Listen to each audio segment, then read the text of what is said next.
මම තුෂාරා තන්තිරිගේ ප්‍රධාන වෛද්‍ය රසායනාගාර විද්‍යාඥ පරපෝෂිතවේදී අංශය වෛද්‍ය පර්යේෂණ ආයතනය. අද මම ඔයාලට කියලා දෙන්නේ වඳුරු පටිපණුවා ගැන. කවුද මේ වඳුරු පටිපණුවා කියන්නේ? වඳුරු පටිපණුවා කියන්නේ පරපෝෂිතයෙක්. පරපෝෂිතයෙක් කියන්නේ අපේ සිරුර ඇතුලේ ඉඳගෙන හරි එළියේ ඉඳගෙන හරි අපට හානියක් කරන අයට අපි පරපෝෂිතයෝ කියනවා. අන්තස් පරපෝෂිතයෝ බහිස් පරපෝෂිතයෝ කියලා කොටස් දෙකක් තියෙනවා. ඇඟ ඇතුලේ ඉන්න අයට අපි කියන්නේ අන්තක් පරපෝෂිතයෝ කියලා. මේ වගේ අන්තක් පරපෝෂිතයෙක් තමයි මෙන්න මේ පටිපණුවා. එයා පටි ආකාර කොටස් වලින් තමයි හැදිලා ඉන්නේ. එයා මුලින්ම එල්ලිලා ඉන්නවා එයාගේ ඔළුව වගේ අපේ හිස වගේ කොටසින් එයා අපේ බඩවැලේ එල්ලිලා ඉන්නවා. එයා සෙන්ටිමීටර 70ක් විතර දිගයි. එතකොට මේ සෙන්ටිමීටර 70 යටම කෑල්ල. ඒ කියන්නේ අන්තිම කෑල්ල එයාගේ අපට පේන කෑල්ල. ඒ කෑලි පටි ආකාර විදියට තියෙන්නේ. ඒවා කැඩිලා කෑලි තමයි අපේ මල පහත් එක්ක පිට වෙන්නේ. මෙහෙම පණුවෙක් අපේ ඇඟේ ඉන්නවා කියලා දකින්න තියෙන හොඳම සාක්ෂිය තමයි ඒ පිටවන සුදු පහත්ති කෑලි. ඒවා ඍජු කෝණාශ්‍රාකාර වෙන්න පුළුවන්. ඒවා මුලින්ම අපි දකින වෙලාවට පොඩ්ඩක් චලනය වෙනවා. ඒවා මූව් වෙනවා. එතකොට අපිට හිතා ගන්න පුළුවන් මේ පණ තියෙන යම් කිසියෝ කෑල්ලක් කියලා. පස්සේ ඒකේ චලනය නැවතිලා යනවා. චලනය නැවතුණාට එතන ඒ පිට වෙන එක කෑල්ලකින් සම්පූර්ණ සෙන්ටිමීටර 70ක් දිග පණුවෙකු නැවත හැදෙන්න පුළුවන්. ඒ නිසා තමයි අපි කියන්නේ මොනම හෝ උදරාබාධයක් හෝ මොනම දෙයක් හරි තමන්ගේ ළමයාට හරි තමන්ට හරි දැනුනොත් වහාම වෛද්‍ය ප්‍රතිකාර සඳහා යොමු වෙන්න කියන්නේ. අපි දැන් බලමු මේ පටිපණුවා කොහොමද අපේ ඇඟට එන්නේ කියලා. අපිට මේ රෝගේ හැදෙන්නේ කොහොමද කියලා. වඳුරු පටිපණුවා සාමාන්‍යයෙන් ඉන්නේ වඳුරාගේ බඩේ. ඒ වඳුරු පටිපණුවාගේ බිත්තර වඳුරාගේ මල පහත් එක්ක පිට වෙනවා.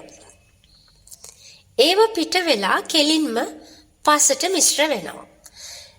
පසේදී මේ පිටවන බිත්තර පසේ ඉන්න මයිටාවෙක් කියන්නේ කුඩා කුරුම්මිනියෙක් වගේ කුඩා සතෙක්. ඒ මයිටාවත් අපේ පියවිය හැට පේන්නේ නැහැ. එයා පේන්නේ ලස්සනට අපිට බලන්න පුළුවන් අන්වීක්ෂය හරහා. ඒ මයිටාවා ඒ බිත්තර ගිල දමනවා. ඊට පස්සේ මේ මයිටාවගේ ඇඟ ඇතුලේ ඒ වඳුරු පටිපණුවාගේ බිත්තරෙන් පස්සේ ඊළඟ අවස්ථාව සිස්ටිසර්කොයිඩ් කියන අවස්ථාව වර්ධනය වෙනවා. මේ මයිටා කොහොමද අපේ ඇඟට එන්නේ? මයිටා එන්න පුළුවන් විවිධාකාර විදියට. අපි ගොඩක් වෙලාවට බිම වැටිච්ච පළතුරු එහෙම කනවනේ. ওই බිම වැටිච්ච පළතුරු හේදුවේ නැත්තම් ඒ කියන මයිටා තැවරිලා හිටියොත් අපට පේන්නේ නැහැ. අපි හොදලා කෑවේ නැත්නම් ඒ විදියට අපිට එන්න පුළුවන්.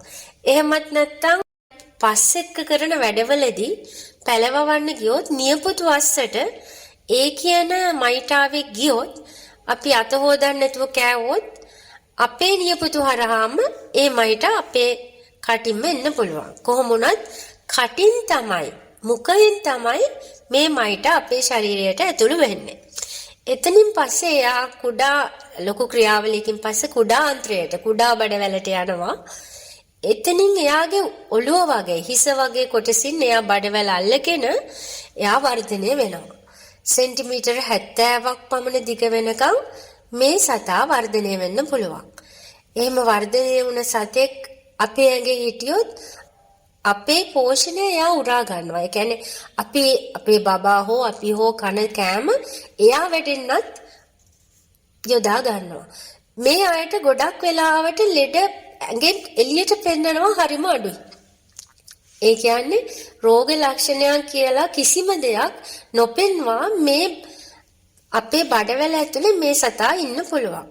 අපිට දැනගන්න තියෙන එකම විදිය අපේ මල පහත් එක්ක පටිපණු කෑල්ලක් පිට වෙනවා. පටිපණු කෑල්ලක් පිට වුණාට පස්සේ අපි වෛද්‍ය රසායනාගාරයකට දීලා විශේෂයෙන් වෛද්‍ය පර්යේෂණ ආයතනයට වගේ දීලා පටිපණුවාගේ අදාළ බිත්තරය අපි අන්වීක්ෂයෙන් නිරීක්ෂණය වුණොත් අවශ්‍ය අදාළ ප්‍රතිකාරය එයාට දීලා ඒ පටිපණුව තමන්ගේ බඩෙන් උදරයෙන් ඉවත් කරනවා. අපි හැමතිස්සෙම බිම වැටිච්ච පළතුරු කනකොට හොදලා කන්න ඕනේ. අපේ නියපොතු කොටට කපලා තියාගන්න ඕනේ. ඔය වඳුරෝ රිලව් වගේ ගැවසෙන තැන්වල විශේෂයෙන්ම මේ ක්‍රියාමාර්ග අපි අනුගමනය කරන්න ඕනේ. තවත් වීඩියෝ එකකින් අපි හමු වෙමු. ස්තුතියි.